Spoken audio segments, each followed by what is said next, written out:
Well, this is a very important press conference because, as you know, we are into very important elections, council elections, and the Central Committee of this party sees it necessary to prepare the ground for it, to prepare the people for them to know what they are going into.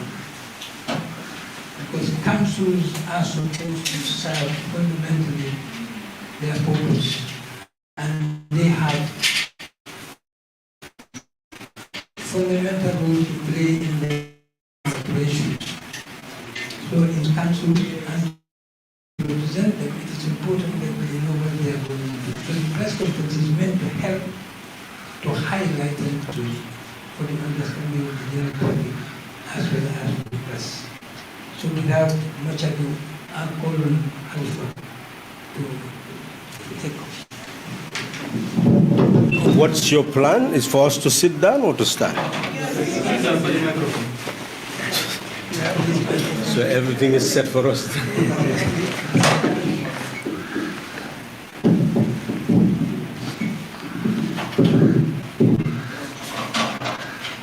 Good afternoon,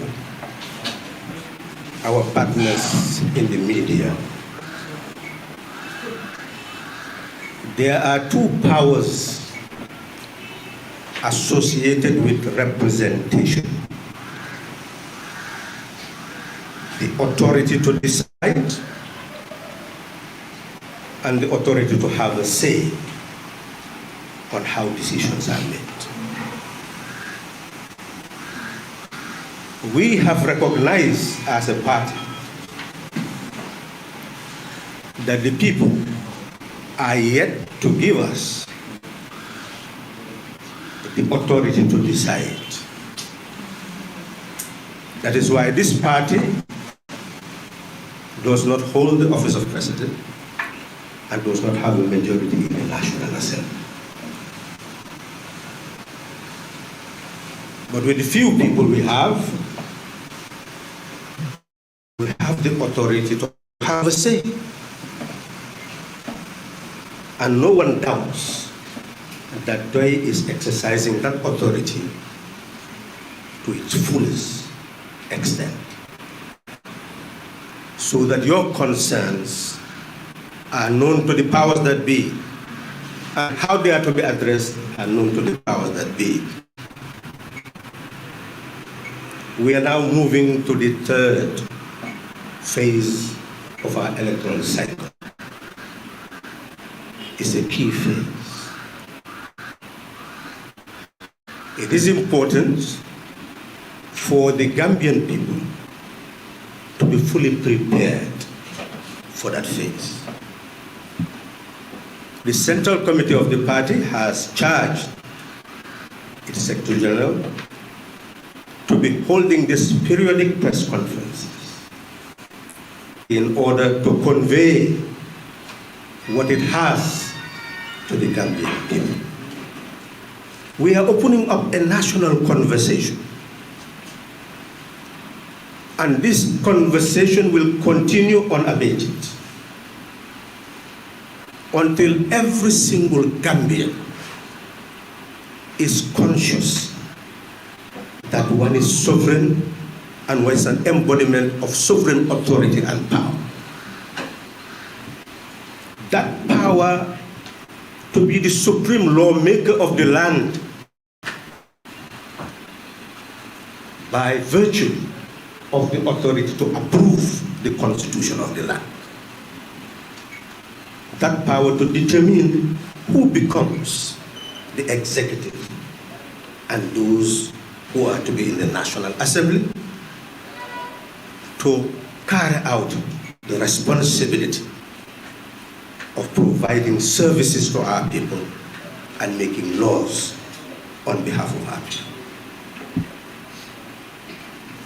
There is a macro perspective of the state, and they call it central government. There is also a micro perspective of the state, and they call it local government authorities.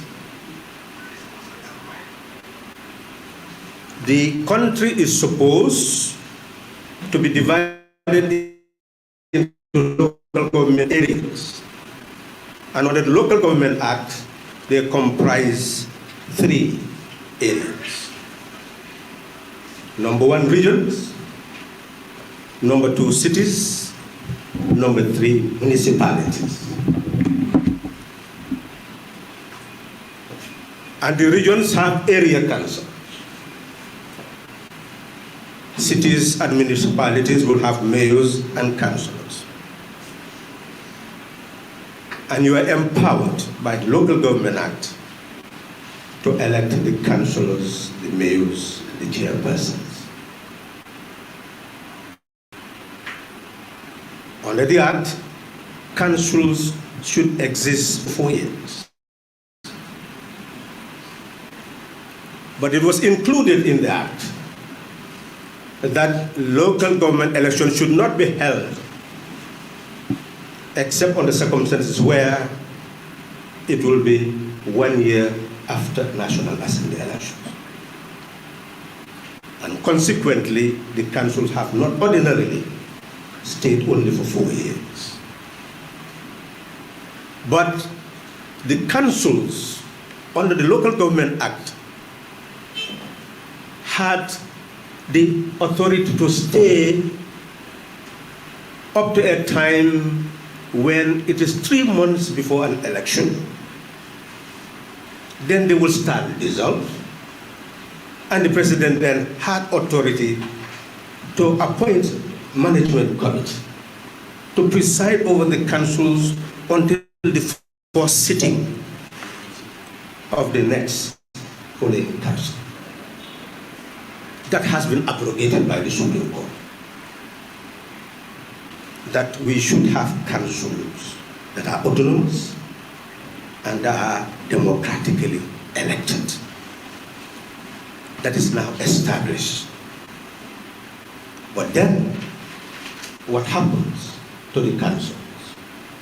When you separate mayoral election, chairperson election with the other council election, the councils will continue to exist. The law is yet to be fully clear as to its dissolution after the Supreme Court decision. And we are holding these 2 elections at different times. It is the governors who should indicate the first meeting of the council after elections, and the chief executive officer for the municipalities and the city council. So essentially, after the council elections, the mayoral chairperson election will take place in May. What do you do during that interim? And this is why it is important for a state to be led in a manner that has clarity. Because when you talk about the rule of law, the law should lead. But the law should be clear, and it should be vocal, it should be prescribed, it should be codified. So there is definitely need for local government reform. And you should cast your mind at 2016, when the change occurred. The purpose of the change was to have a transition where within 3 years we'll engage the population, engage the administration, engage all elements in our society to be able to look at our constitution, our laws, our institutions, our administrative and managerial practices to make them fit for a new republic, a republic where the conscious Gambian people will be fully in charge. Now we are engaged in half-hearted measure that we call reform, and the courts are intervening to guide the process so that laws and constitution will be consonant with each other. and will speak the same language. So as we move to this local government election, it is important for the Gambian people to know that finally they are the ones who have the authority to decide who manages their affairs. What we call local government, the micro-state, is not an ordinary state. It is bringing the state to the level of the people, to make it community-based, to work to complement the national base of the state, the macro level. Pdois is guided by clarity. We are conscious of the fact that the purpose of creating the micro level of the state, the community-based aspect of the state, is to ensure that the laws of balance and proportionate development of society is adhered to. Unless you adhere to such a law, there will be imbalance between rural and urban, imbalance in our communities, and therefore drifts to certain communities are likely to happen. Yet you will not be able to address the problem of poverty. So the purpose of creating local structures is to ensure that the local structures will guide the process of development to prevent an imbalance, disproportionate development. That is the purpose. An attempt is made in the Local Government Act, as well as its Financial Audit Act, to try to create a sort of a balance. Fundamentally, it states very clearly that 60% of what is collected by the council should be used on development. But then that is not enough. Most states, most councils will be unequal in their earnings. So therefore, in the law, it says that there should be 4 areas of intervention of the macro level.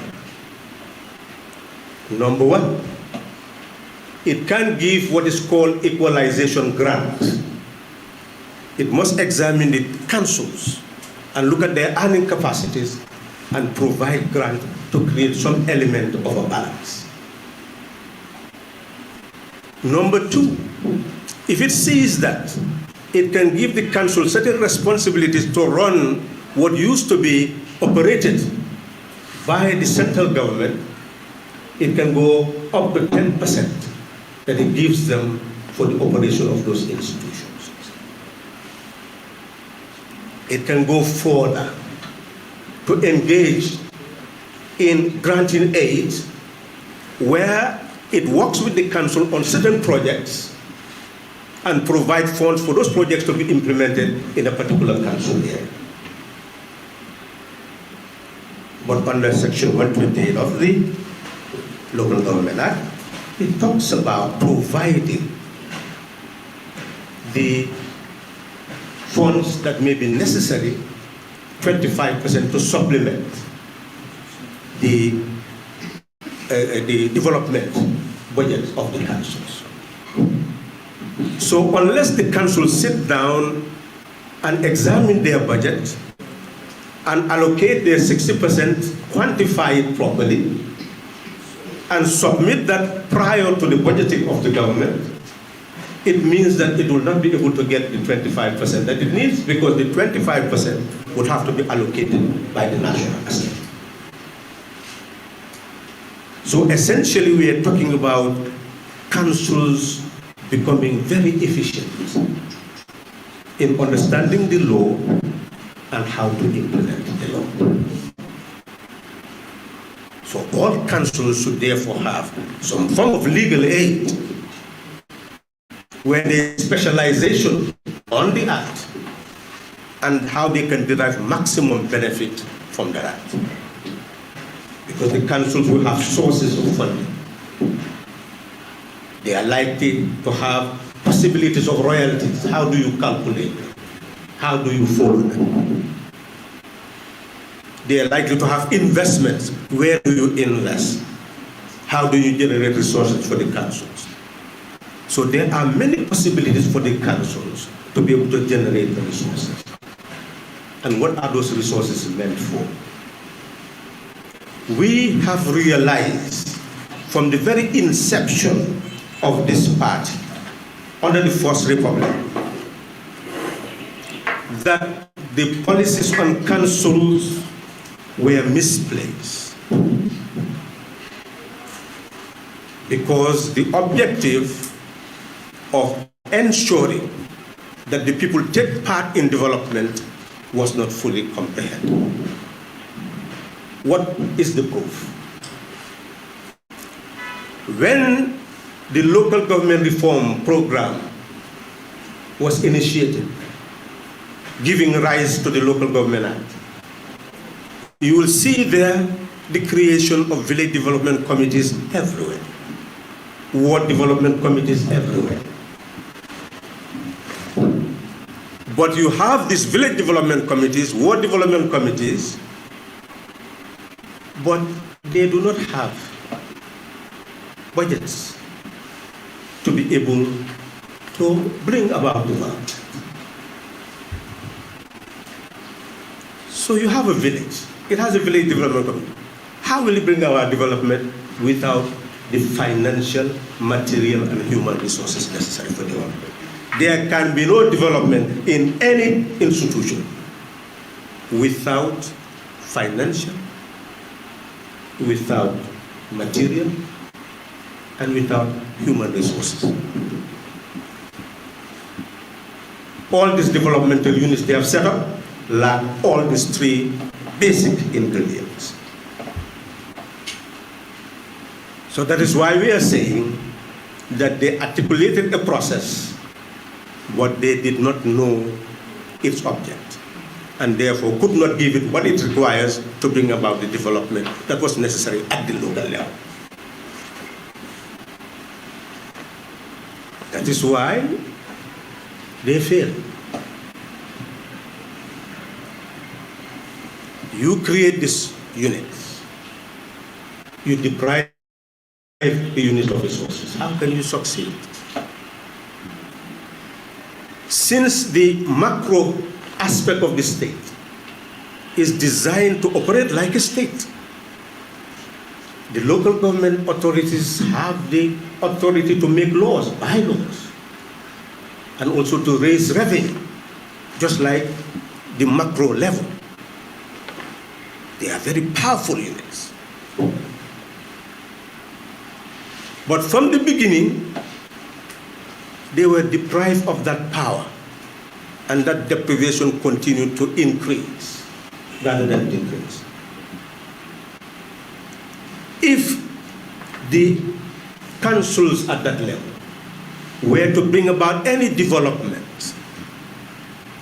and they were supposed to be the architects of community development, and you can even see the local government attempts to link them to community development experts, so that the community development unit that was established way in the First Republic and given areas of specialization could have been the tool that would provide the human resources necessary to aid the councils in their developmental objectives. But from the very inception of the councils, they lost their bearing. What should have been the bearing? If you are to manage the affairs of a unit, you must know the resources available. And each council should have done cadastral mapping to understand the topography that it was taking charge of. Know the number of schools and where they are located, hospital where if they are available. If nothing is available, nothing is available. What is available would be known. You look at the environment to see where your space is, land space. Places where you have water. Places where during the rain, water will empty itself. So there was need to study the environment so that the wetlands will be properly identified in order to identify your natural resources, where farming can take place, where aquaculture can take place, where productive work can take place. You need to identify all of this. And you look at the population who are engaged in all these activities and see how you link them to those various activities. And then when it comes to drainage, you'll be able to know how the water is likely to empty itself into a wetland of one sort or another. But our experience here is that no cadastral mapping took place. Every place was utilized helter-skelter. Consequently, they saw development emerging that was unplanned, without proper sewerage facilities, proper drainage facilities, or road facilities, where you should have urinals to take care of those who are outside, markets, industrial areas, agricultural areas. Nothing was demarcated properly. And those ones that were identified were abused. So consequently, by the end of the First Republic, you can hardly go into municipalities and cities and find a space where you can bring about other forms of development. You will not have sidewalks because the roads are very much congested. You can have proper drainage, the same.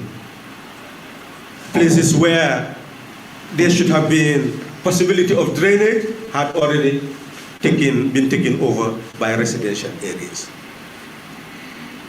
So everything was clogged.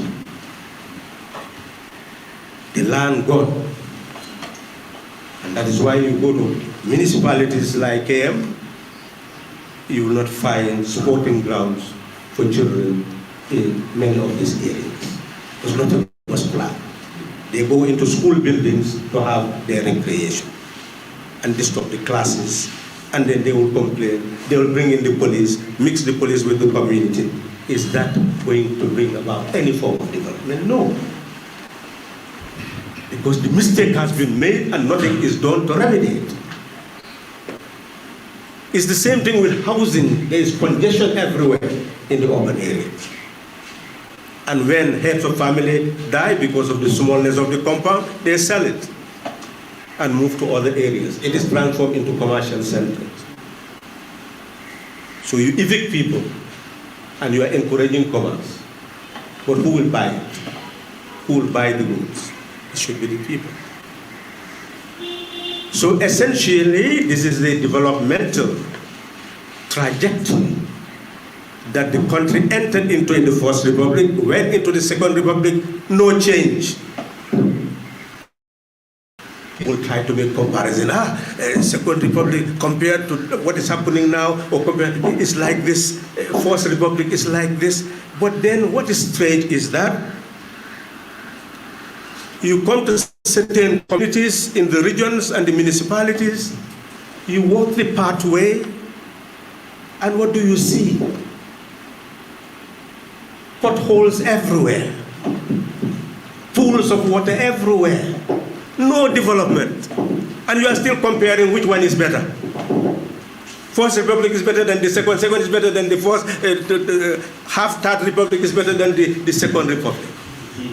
Where is the better?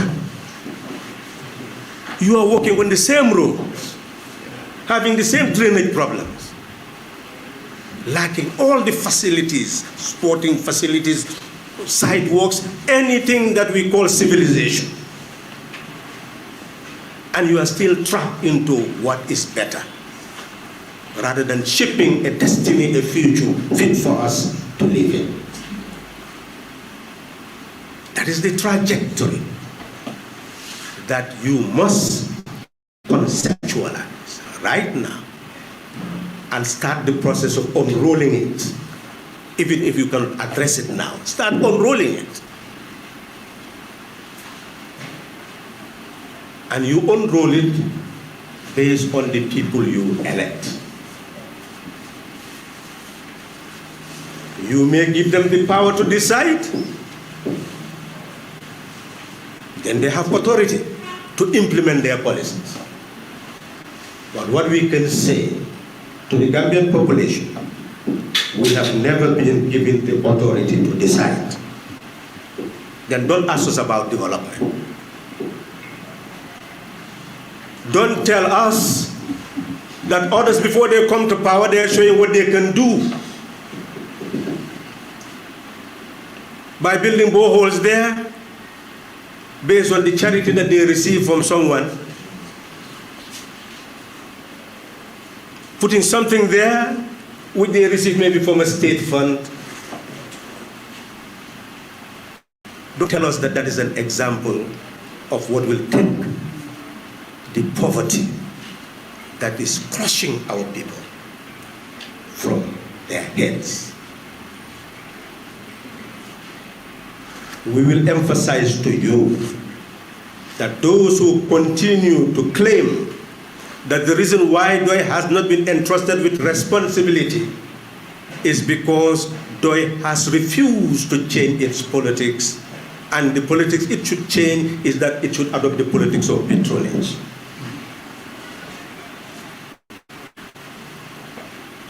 Because we have not seen what patronage has done to eradicate the poverty of the people. And in this small room where you, the media houses, are, challenge me by showing me a single politician who daily take $100 to give it to 100 people consistently for a month. $100 to 100 people for a day,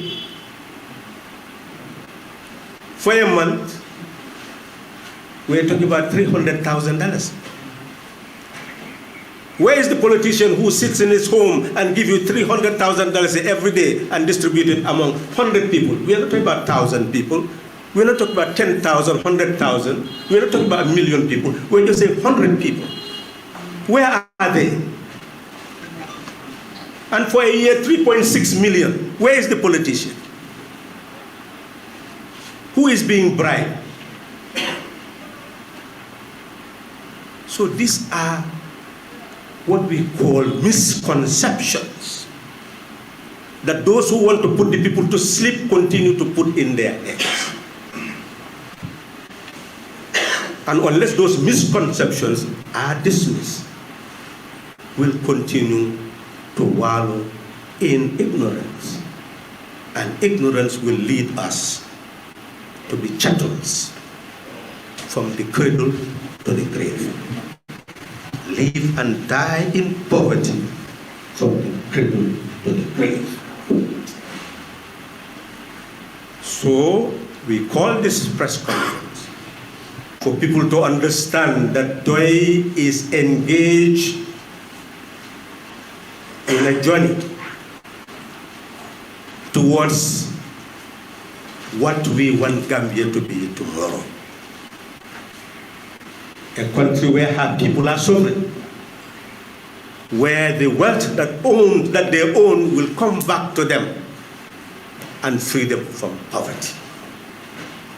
Where the people they elect will make laws to free them from injustice. Where we must ensure that education comes back to the people to end the ignorance that had been put as a weapon in our country from First Republic till now. That must come to an end. And we believe that if we start the process of giving us the power to have a say, you don't have the power to decide, but you can give the power to have a say by putting the Pdois councillors in office. We'll guide them. We now have more time to guide them. You hear that Halifa is leaving politics. Yes, let's see when the Congress comes, until they say he is no longer Secretary General, you will see whether he will be leaving politics. We'll have more time to educate. More time to educate so that we become the architects of our own destiny. That's how we started the process.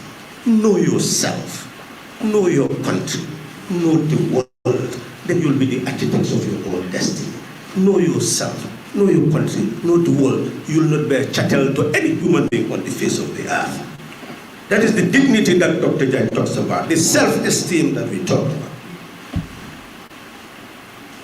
That is what we wanted to implant, and until we go to our graves, we'll try to implant it. Soon you will see books coming out, nurturing sovereign citizens. Read them. To own yourself. To conclude, when you elect people to control councils, you are giving them the power to decide. If you don't see what you want, ask them. They are responsible. If you elect people without giving them the power to decide, you've given them the power to have a say. Ask them what they have been saying on your behalf. Then you decide. What we can assure you is that the Pdois community is growing. The clarity of our people is increasing. Their commitment is increasing. We do not measure the future by looking at the past. We learn from the past to build the future. We can assure you that Pdois rejuvenated is on the way. And in fact, after this council election, it will have greater power to guide a nation that needs to take charge of its destiny. Thank you.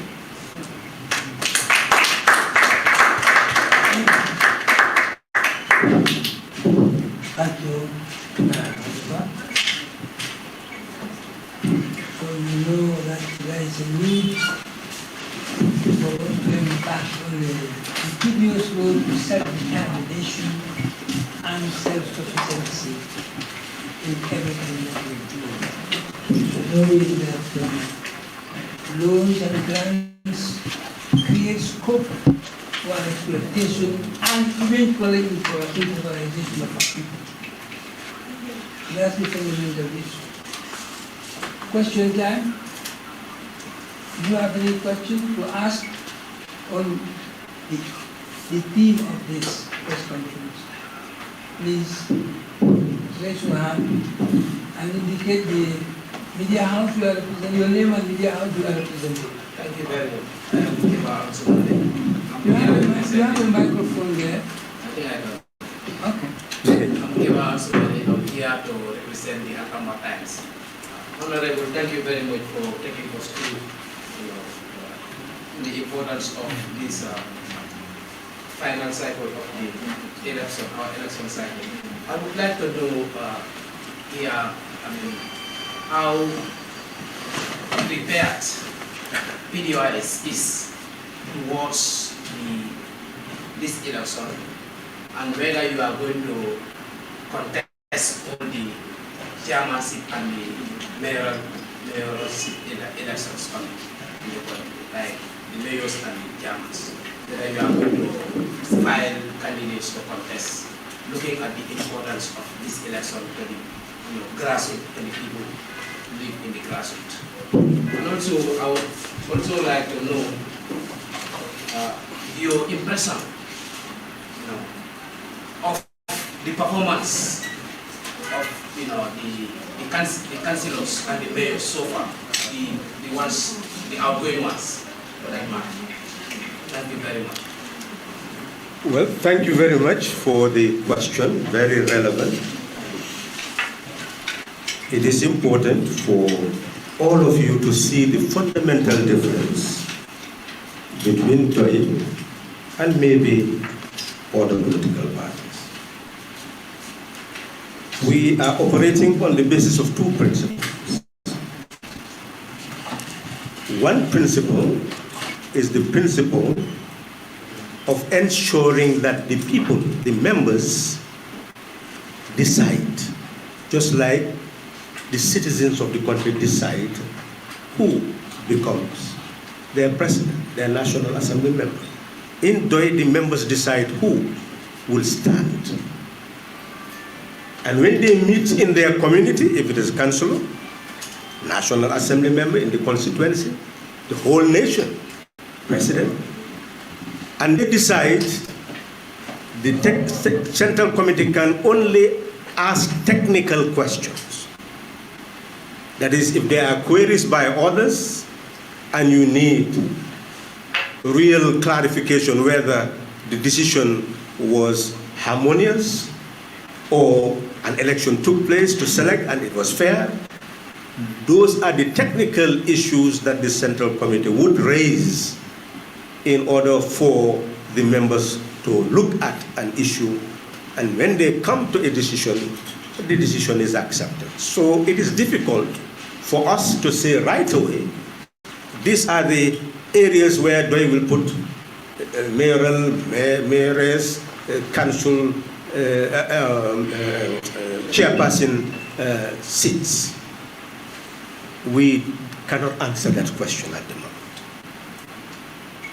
So we have separated two elections, and we will be waiting to see what the members say. And once we know, we'll convey it to you. We are definitely not leading from the front. They are leading from behind, as far as this matter is concerned. All we do is to guide them. Number two,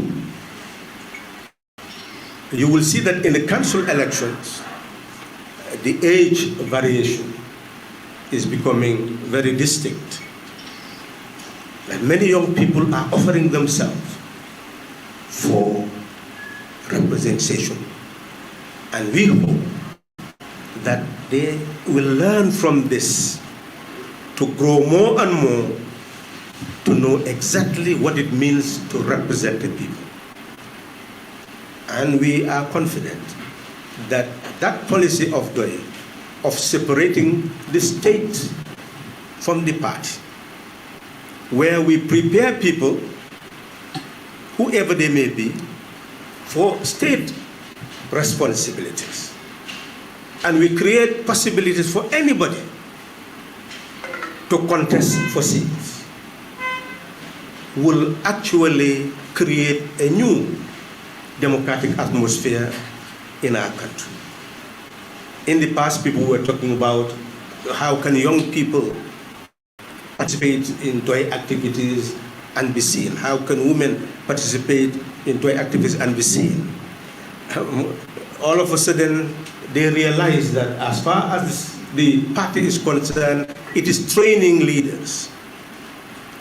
When you become a member of the party, you are just simply being trained to become a leader.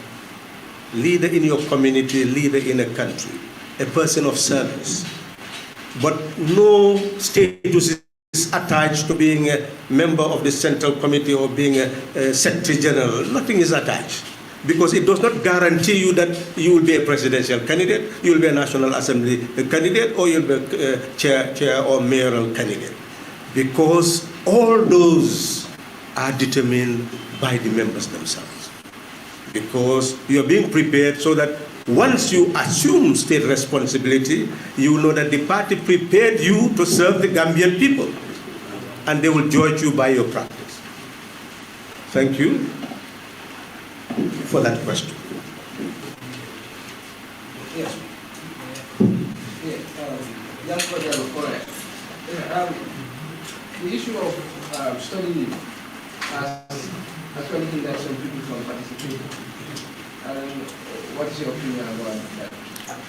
Yes, we have two issues there.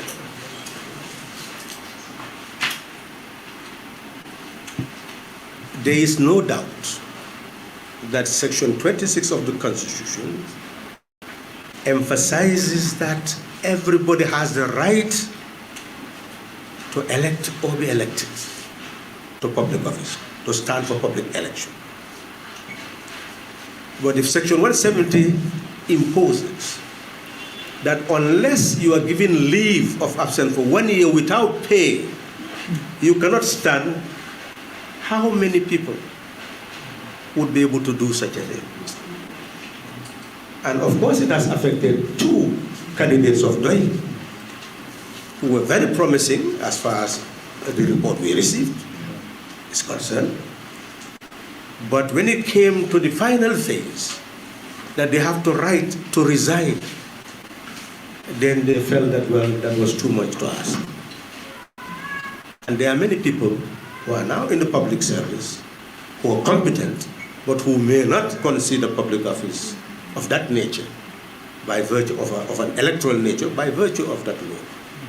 Obviously, the law should be revoked, meaning amended. But why am I hesitating? Because that was not our objective. It's not piecemeal amendment of all these laws, which we have already identified over the years to be against the principle that we stand for, the democratic principle of freeing the person to represent his or her people. And if you look at Section 130 of the Elections Act, which was a decree, it was election decree, and it is saying then that if you are intending to stand for election, you will be given leave during the period of the election with pay, and you have a right to return. Because when we were drafting the elections decree, those who were in power were not involved. They were engaged in a contest of doing something that was seen to be better than the people that they have removed from power. So they were not very vigilant. So consequently, read that election decree, which is still your Elections Act. Section 130. And you see, yes, and you see the content, the powers it gave for people to be able to participate in the election. In fact, the code, which was a subsidiary legislation in August 1996, still the code, elections code, had all the areas that were of concern. Patronage was criminalized. Intimidation criminalized. Coercion, which is intimidation, criminalized. Giving gifts, the same. So the law really encapsulated everything that was criticized in the past, including the creation of an independent electoral commission. We did not have an independent electoral commission. Pdois was fighting for that to happen. And in the memorandum we wrote to the Electoral Review Committee, led by Sadio Sonko. How many of you know Sadio Sonko today? Nobody knows Sadio Sonko. Is Sadio still there? I hope that he's still there. Because anything could happen. That's how many years ago? Almost 1996. 27 years ago. He was the head of that committee. And they drafted the elections decree, taking memorandum from all those who were concerned in order to craft a document that was fit for purpose, still used up till today. And that's what we used to remove the head of state who was here. But some do not want the people to understand what the democratic forces did at that time, but we will explain it. It will not be hidden. When those were active, combating, building, now they want to put all that under the carpet. It will not be there. You will unearth everything. You will know what happened, how hard people work to turn events and put the country back into the hands of hard people. So that is the reality. I hope that we cannot talk about amendment. We need a new constitution, a constitution of the Third Republic. That's what was promised. I hear people, you were in the National Assembly, why didn't you change all the... Who want to change laws piecemeal? When we agreed 3 years, we changed the constitution of the land. And you are not asking those people why they have not acted in accordance with what we agreed. Then you would not have been having the type of constitution you have or the electoral, anything that you see today. But that is the reality. So we can either change it piecemeal or we change it by coming up with the constitution of the Third Republic. And we hope that will be, because that's really what we fought for. Question?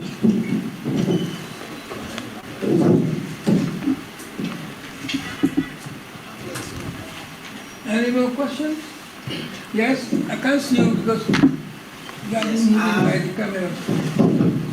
I have two questions. Your name and media house. Omar Bar from the Standard. Okay. The two questions are basically directed at local government elections and the council or chairman's elections.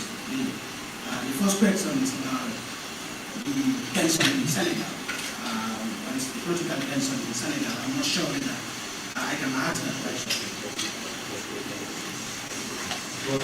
Chair, really the purpose of the press conference is dealing with the local government elections, but if you wish to ask a question, if we choose to answer, we'll answer. If we don't, you will understand. So, Chair, I will say, let him ask the question and we see whether it's something that Yes. we can just help the understanding of our people. Well, you can, and then we'll see what comes next.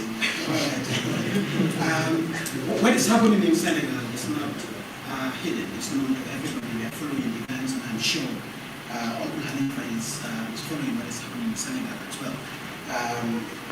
There has been calls, especially from senior politicians in Senegal, calling on Senegal's friends and neighbors, to come out and talk to the Senegalese government and opposition to end the tensions in Senegal. Gambia, in particular, has been quiet, meaning the government, the opposition. We have not had any public statement or solidarity statement about the tensions in Senegal. Uncle Hanifa, what do you think the role of opposition, civil society, and the government should be in this regard? As you see, conflicts need very mature treatment. Because when they conflagrate, the problem widens to the wider space. We want to an impasse. And you can see how the impasse was handled. I don't think you've heard us calling on opposition parties in any part of the world to come to our aid.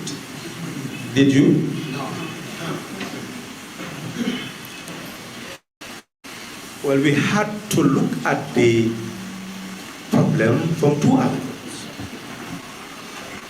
One, our internal situation, and the other, the issue of international politics which deals with the state.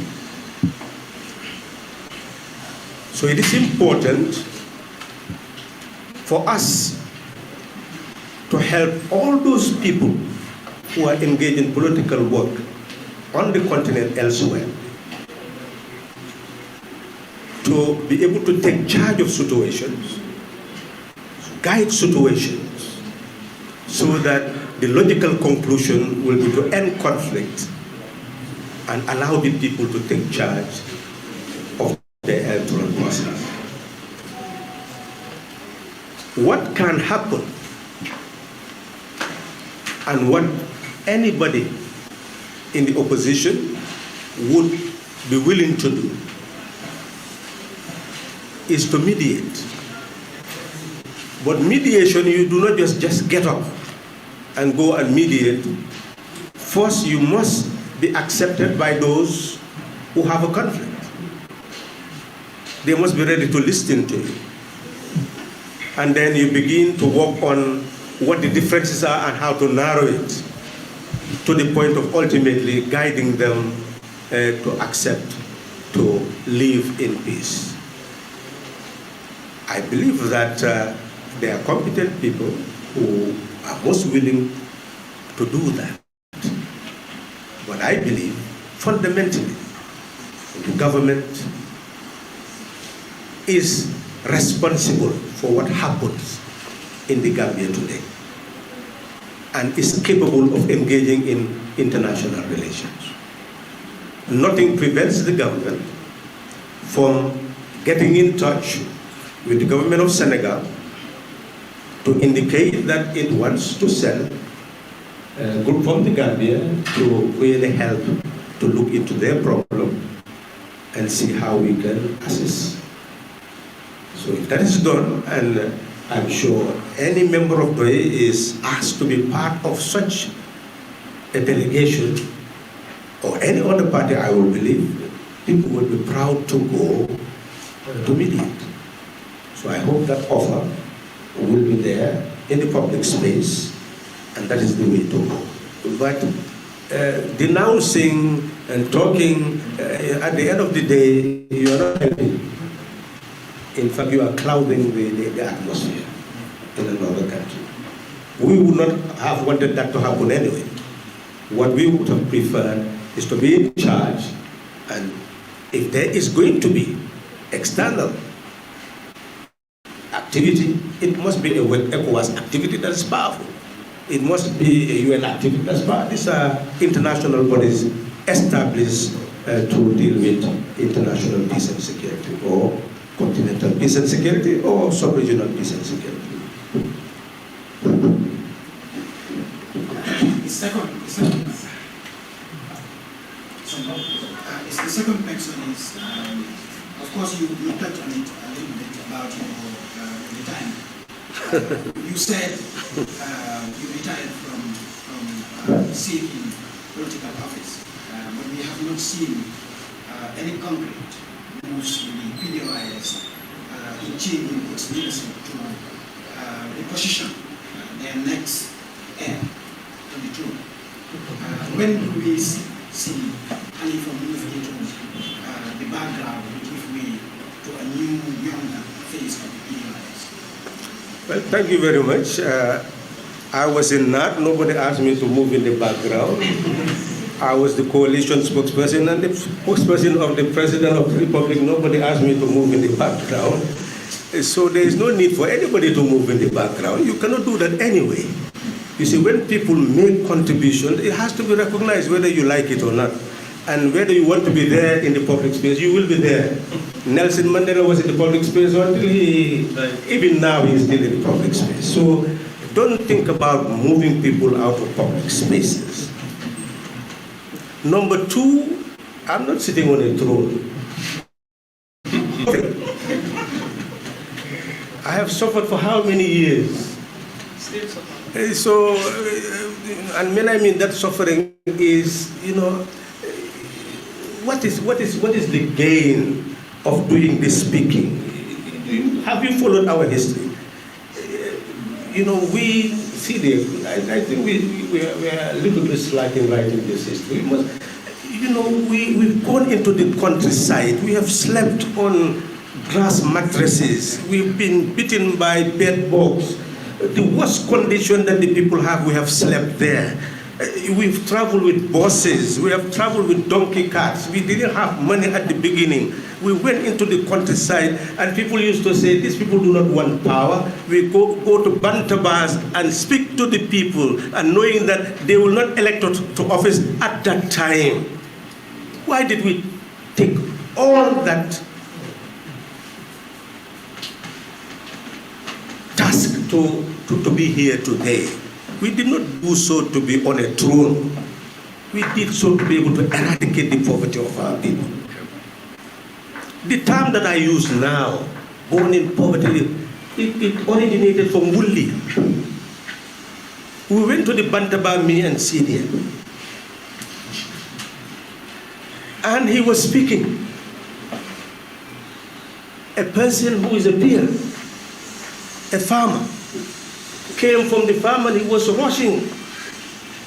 And when he came, he listened. Zidia spoke brilliantly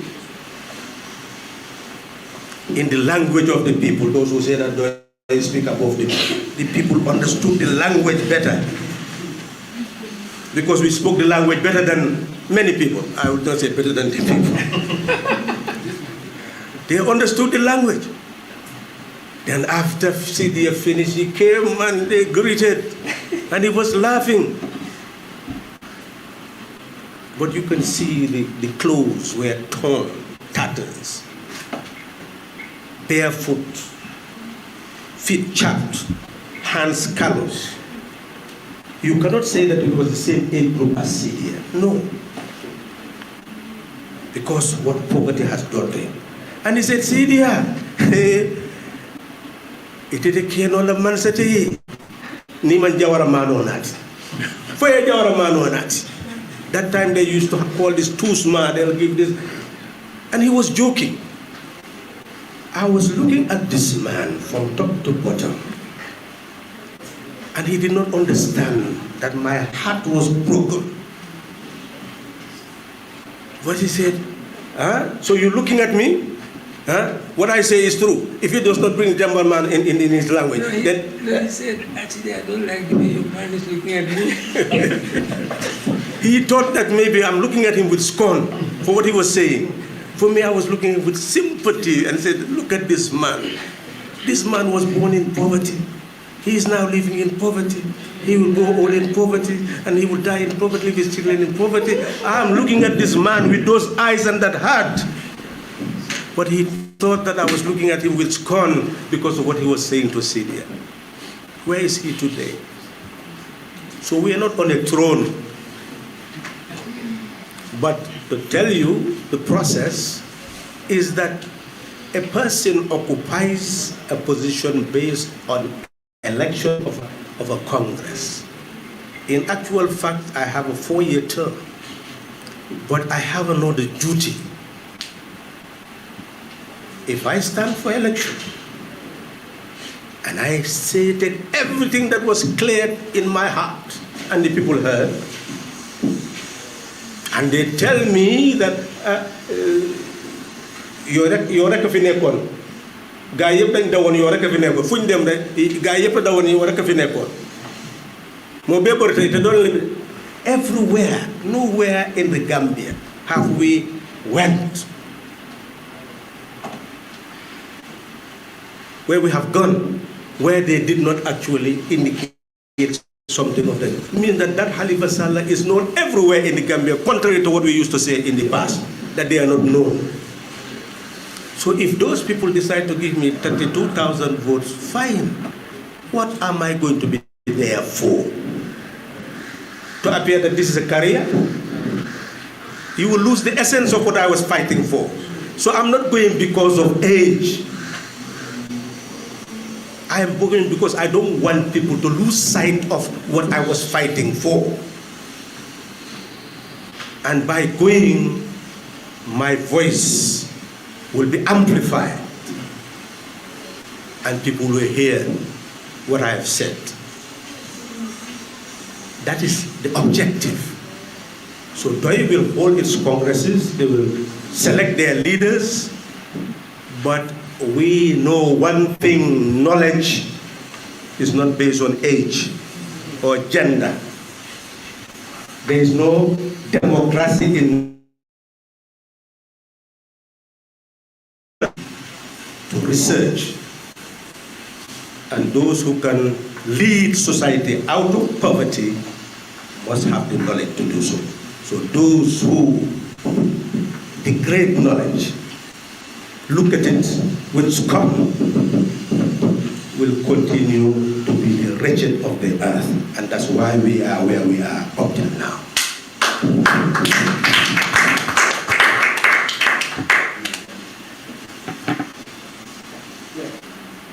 Ready? I'm giving chance to a lady now. Okay, thank you very much.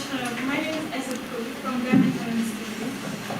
My question is with regards to the commission of inquiry that was set by the president to look into the financial leaders of the local government council. Why don't you, because I know the Central Committee ultimately will be holding another press conference on all these issues. There are so many national issues. Yeah, just your perspective with regards. Yes, this is what we are saying. If we continue just on these perspectives, you will undermine our press conference of the future. Then we'll have nothing to say in our press conference. Since we want to focus on these issues thoroughly, allow the Central Committee to organize another press conference which will deal with all national issues. Just like we did with the first press conference, is on national issues, and you can ask. You may be able to ask anything you wish. Yeah. Yeah, so I'm back again now. Same, are you the same person? Yes, ask Andy. You are the first? Yes, yes. Okay. Yeah, you say I did for a chance, so now it's back to there. If there is still another person, I'll not give you time. Go. All right, thank you very much, Honorable, for giving me the chance.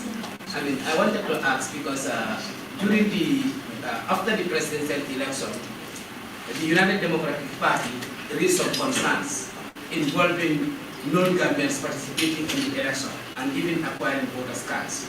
And after that, the National Assembly election, Pdois also made similar, complaints or remarks. What is similar? Please clarify similar. What do you mean similar? You did not make any similar. Pdois also raised concerns about regarding political patronage and others getting non-Gambians, intruding into the system. No, political patronage. Yeah, let's get to that. Now that we are coming into the last phase of the political cycle, I want to know, whether you have any message for non-Gambians who want to intrude the system, and also people who want to use money, to buy office. I want to know what advice you have for them, please. Well, we'll be coming back to you with a code of ethics on electoral conduct. We'll be propagating it, and it will answer the issue of patronage. The issue of what you call outsiders interfering with what you call Gambian elections is a very complex issue, extremely complex. And your leaders are not interested in solving the problem. From the First Republic, Second Republic, until now. And when I say leaders, I'm putting all your political leaders are not interested in solving the problem. It's a blanket statement because we should debate on this issue. We started the debate in the First Republic, and the problem would have been ended a long time ago. Let me give you an example. There should be no country without proper registration of birth and death. In the First Republic, the 1965 Constitution, it stated that the Gambian citizen is one who is born in the Gambia with one of the parents born in the Gambia or naturalized.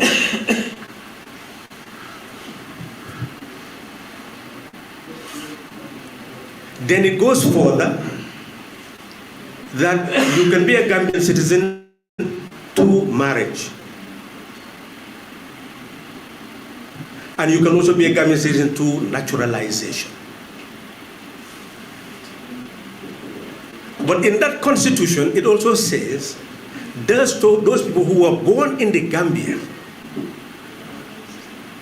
prior to 18 February 1965, of parents who were not born in the Gambia, could go and be registered as a Gambian citizen. That was not communicated to those people who lived during that time. Suppose at that time that was communicated, and all those people got registered to be Gambian citizens in 1965, and then their parents naturalized to be Gambian citizens, and you have proper registration of birth and death. How can you have a problem of anybody infiltrating your system of birth and death?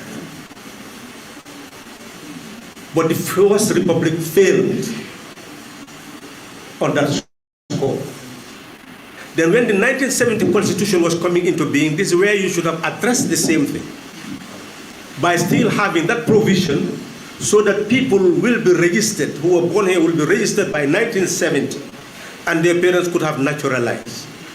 That also did not happen. But they continued to give people national identity cards, voters cards, everything, and people who continue to be born in the Gambia.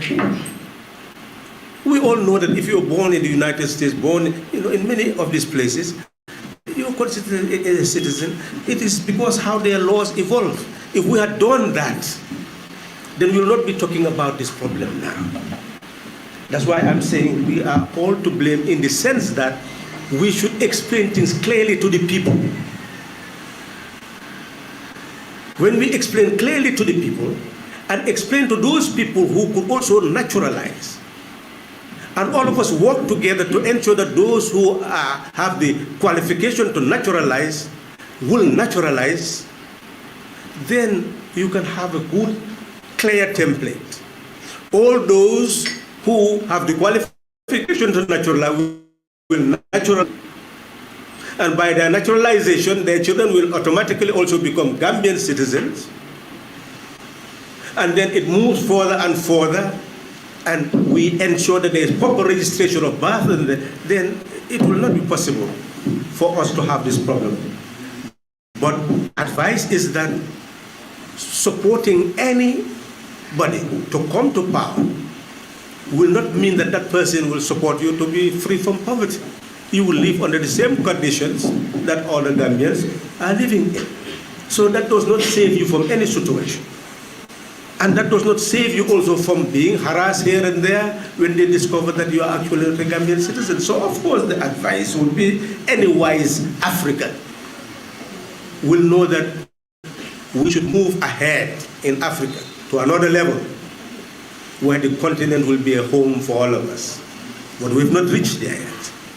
But gradually constitutions can move towards that direction, rather than engaging in real conflict among ourselves based on our national origin.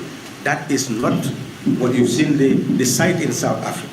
Is that what we want in the Gambia? Is that what we?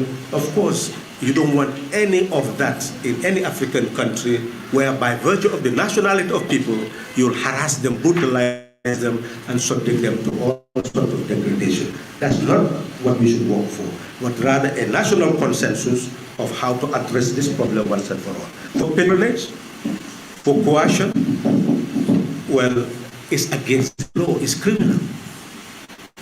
It's criminal, pure and simple.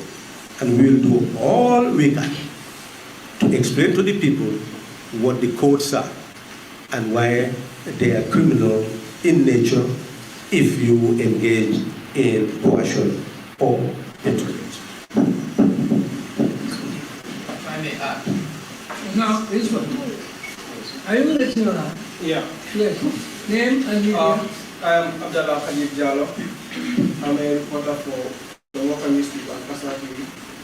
Honorable, I have a question for you. Very vital.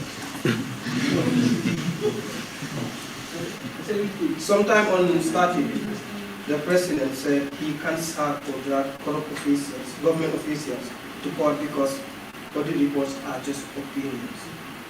How do you feel with that opinion, that statement?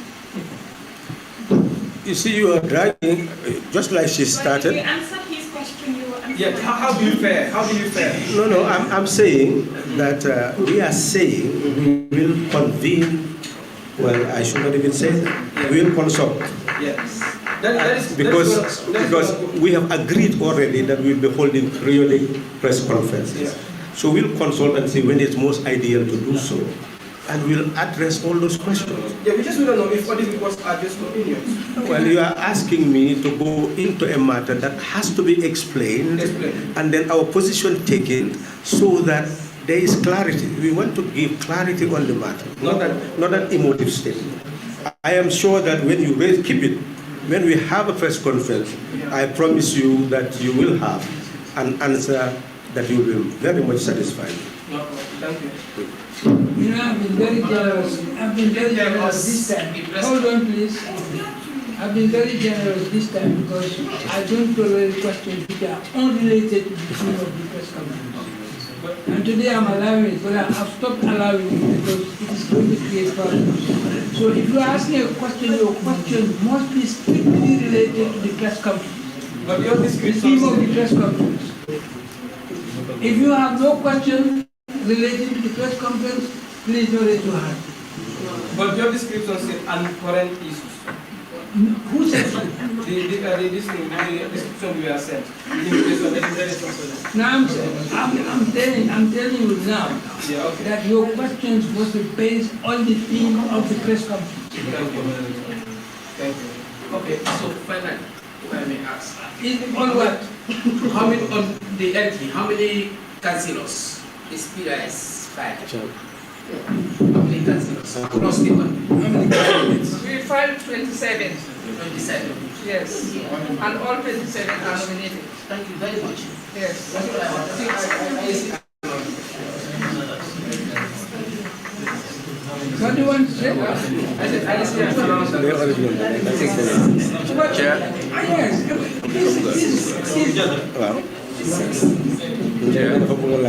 Chair. He has a question. And he has a question.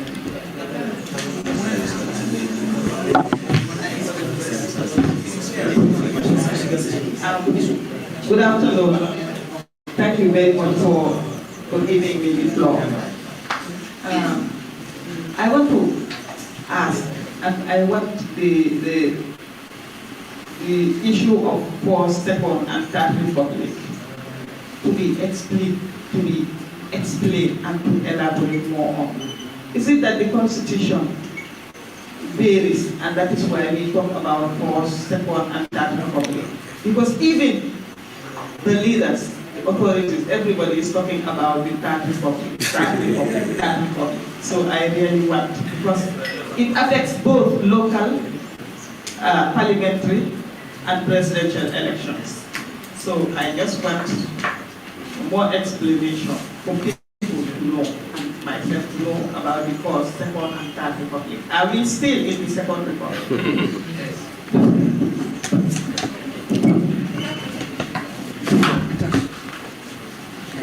Well, thank you very much. You know, we had the 1970 Constitution. And on the 22nd of July, 1994,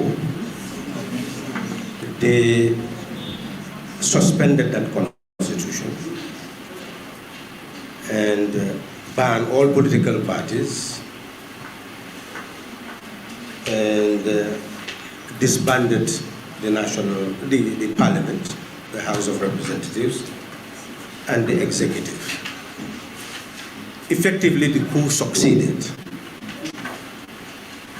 by coming up with Decree Number 1, which became a law So once decree number 1 was promulgated, they put the constitution to be under the supremacy of decrees. So decree number 1 became the supreme law of the land. And all decisions were made based on it. All laws were made based on it. All these decrees made based on it. So that was the reality. So that's why it is seen that the constitution of the First Republic then was suspended. How do you bring it to life? Instead of bringing that constitution back to life, they established a constitutional review commission and charged it with the responsibility of looking at the content of the 1970 constitution and come up with a draft constitution.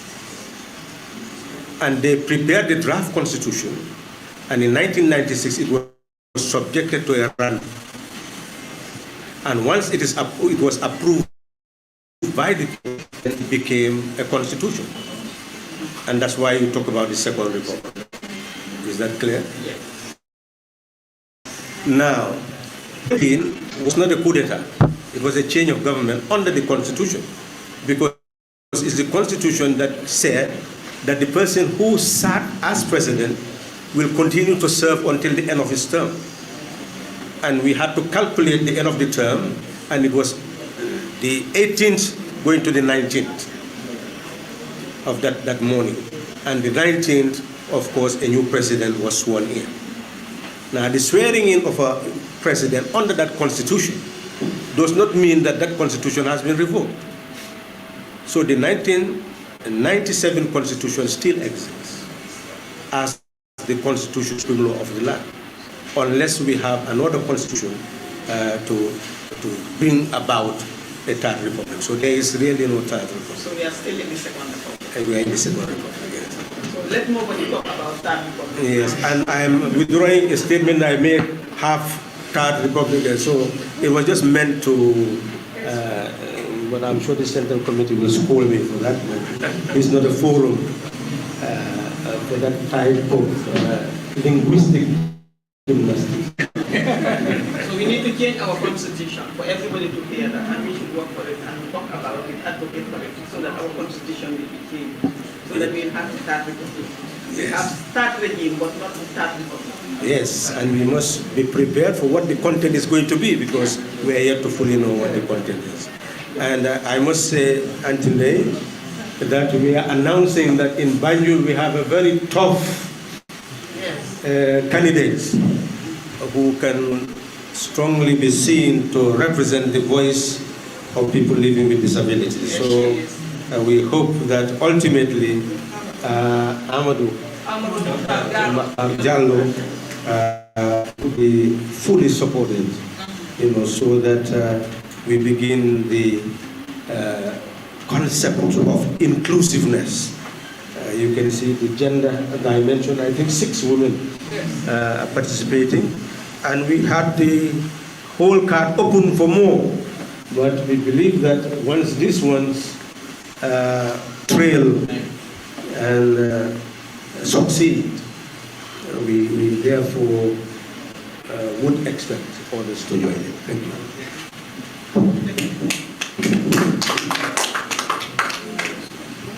So,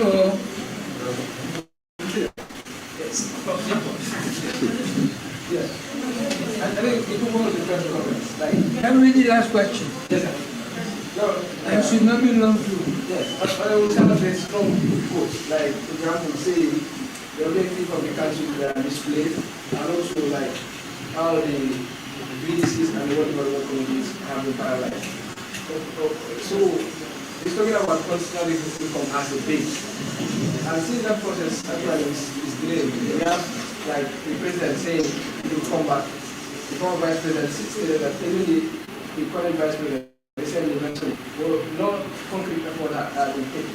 So it's like people will still have to wait for that to happen before there are other alternatives to ensure that we have councils that are fit for purpose. It should be very clear that you cannot have councils that do not operate according to the laws. You can sort of build up the capacity of the councils to serve a purpose for which you would intend. Nothing prevents the councils on their own accord from empowering their village development committees through a budgetary allocation of some sort. You know, these are ways and means. You can be very innovative with the current realities, but knowing fully well that unless you have constitutional change and changing of the laws, you will not have sovereign national wealth for the councils. Because one fundamental issue that your question raises is how do you provide funds to the council? And I'm glad you've raised that question. We are saying to empower the village development committee, the funds from the village should be deposited with the village development fund. And it will be a village sovereign fund. And the same thing with the ward, so that they can carry out development in those communities. Then the question is, where will the fund of the council come from? This is where you have the whole concept of government at a micro level, state at a micro level. It means that the state at a micro level must depend on the state at the macro level for funding. In the annual budget of the state, since the money belongs to all of us, and you want the regions to develop in a balanced and proportionate manner, you allocate funding revenue for the regions from the national budget. And that allocation will be utilized by those area councils, the regional council, to be able to subvent and supplement the funds of the villages and the wards. That's really what would ultimately address the problem of underdevelopment or disproportionate development. But prior to constitutional changes, prior to legal changes, you're going to only deal with reforms within the process, but not transformation. That's why our agenda is transformative. Well, like as I said, that was the last question. I want to thank you very much for having come to attend this press conference, particularly the press.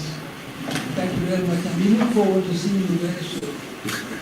As you were saying, we are going to have press conferences, but on substantive issues with data available to everyone.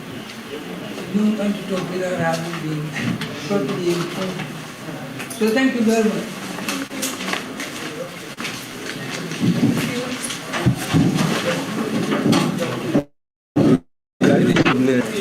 waaye am na ma